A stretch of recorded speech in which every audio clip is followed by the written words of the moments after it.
स्कंद पुराण। काशीपुरी की श्रेष्ठता। धर्मपत्नी का यह वचन सुनकर पूर्णभद्र महादेव जी की आराधना की और संगीत कला क्या ज्ञाता अपनी संगीत विद्या से कुछ ही दिनों में भगवान शंकर को रिचाकर उनकी कृपा से मनोरथ पूर्ण हो गया।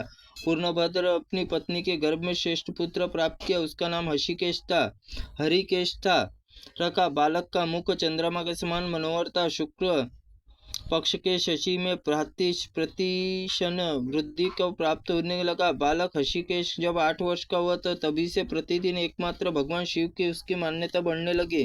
तब धूल से खेलने में संलग्न होकर धूल में शिव मूर्ति बनाता और कोमल घास में कुलाउर पूर्ण पूजा करता। हषिकेश अपने मित्र भगवान शिव के नाम से ही पुकारा जाता। चंद्रशेखर, मृत्युंजय, त्रिलोकनाथ, शंभो, पिनाकहीन, शंकर, नीलकंठ, नीलकंठ, ईश, पार्वती पते, भाल लोचन, शूल पाने, महेश्वर, गंगा जी के जल से भिगे हुए जटाजूट वाले शिव और आदि माला जप करते हुए बड़ा हुआ। उसने आयु के पुत्र बालक को बड़े लाड़ प्यार से नामों वाले संबोधित करते थे। उसे भगवान शिव के नाम को कोई भी नाम सुनते ही नहीं थे। भगवान भूतनाथ आदि मंदिर में आंगन में प्रतिदिन दूसरे स्थान पर पैर जाते तो वह नहीं पैर जाते ही नहीं थे। शिव विग्रह में उसमें दूसरे किसी भी रूप में दर्शन करने के लिए नेत्र तत्पर नहीं होते थे। उसकी रक्षा सदा भगवान शिव के नामाक्षर अमृत पान करती रहती थी। नासिका महादेव जी चरणावृंद सुगंध अतिरिक्त कोई दूसरी गंध नहीं ग्रहण करती थी।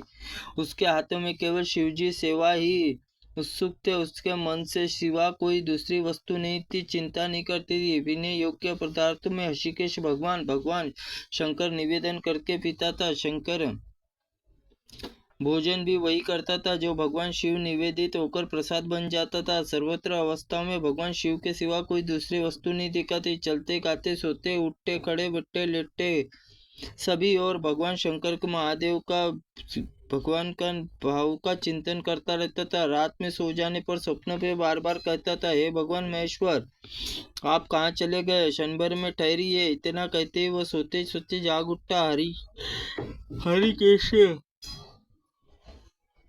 हरिकेश की ऐसी दशा देखकर पूर्णभद्र पूरी शिक्षा देते थे और वत्स और घर का काम काज लोगों, तुम्हारी पहले इस प्रकार विद्याओं का अभ्यास करो, फिर उत्तम भोग भोगोगे। तत्पश्चात वृद्धावस्था में पहुंचकर भक्ति योग का अनुष्ठान करो। जब पिता बार बार ऐसी शिक्षा देने पर हषिकेश स्वीकार न करे तो चुपचाप घर से बाहर निकल गया और बाहर जाने पर उसने दिग्भ्रम हो गया और उसने भगवान शंकर को पुकारते हुए मन ही मन में कहने लगा, शंभो, अब मैं कहाँ जाऊँ? कहाँ रहने के मेरा कल्याण होगा?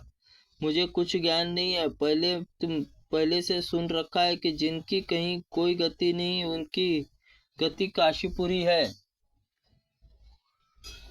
ऐसा विचार करके हरिकेश काशीपुरी चला गया। वहां आनंद वन में पहुंचकर उसने तपस्या की शरण ली। एक दिन वन में विचरते हुए भगवान पार्वती ने इस प्रकार बोले, देवी, यह तुम अत्यंत प्रिय हो। उस प्रकार आनंद वन में मुझे अत्यंत प्रिय लगता हुआ अनुग्रह मृत्यु को प्राप्त हुए जीव को अनुरूप में प्राप्त हो गए। संसार में पूर्व जन्म नहीं होता। जो संसारी जीव काशी प्राण त्याग करता है उसके कर्मों का संस्कार मेरी आज्ञा और चिंता के बिना ही भस्म हो जाते हैं। जीव ब्रह्मा ज्ञान मुक्त हो जाते अथवा ब्रह्मा ज्ञानमय क्षेत्र में प्रयाग शरीर त्याग करने से मुक्त होते। उसी ब्रह्मा ज्ञान का तारक मंत्र के रूप में काशी मरने वाले प्राणी को उपदेश करता है, जिससे वह तत्काल मुक्त हो जाते हैं। कलयुग में जिनका अंतःकरण मलिन हो जाता है, जिनकी इंद्रिया स्वभाव से चंचल है, वही ब्रह्म ज्ञान कैसे प्राप्त हो सकता है? अतः उसके लिए काशीपुरी तारक ब्रह्मा उपदेश देता है। कलयुग में मुझे काशीपुरी भागीरथ गंगा में दान का विशेष महत्व है। इसमें काशी में उत्तर वाहिनी गंगा मेरे विश्वेश्वर नाम के लिंग के ये मनुष्य मुक्ति देने वाले कली जान जनित और पुण्य के बल से इनकी प्राप्ति हो सकती है। योगियों के दयाकाश में कैलाश मंद्रांचल पर्वत निवास करने के लिए वैसी रुचि नहीं है जैसी काशीपुरी निवास करने के लिए मेरी रुचि बढ़ती है। त्रुटिपूर्ण वाक्य के लिए भगवान हमें क्षमा करे। ओम नमः शिवाय नमः। ओम